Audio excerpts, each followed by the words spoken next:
MSO भेरा के रहनुमा भाई मोहम्मद ताहिर गादी साहब हमारे साथ हैं। कादियानियों के होने वाले आए रोज़ गैर कानूनी इक़दामात को MSO जमाती सूरत में किस नज़र से देखते हैं?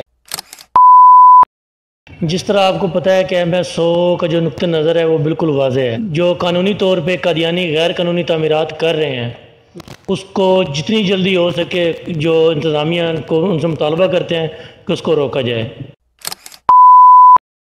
15 अगस्त तक इंतज़ामिया को वक़्त दिया गया है, तो क्या अगर इंतज़ामिया अपने इन इक़दामात को और मुआहदात को पूरा नहीं करवा सकती तो इस सूरत में MSO भेरा का क्या लाएअमल होगा?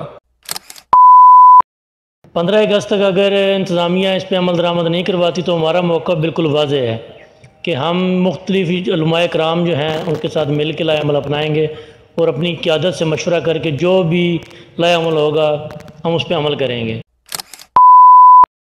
कि 15 अगस्त से पहले जो मुआहदा हुआ है उस पर अमल दरामद करवाया जाए।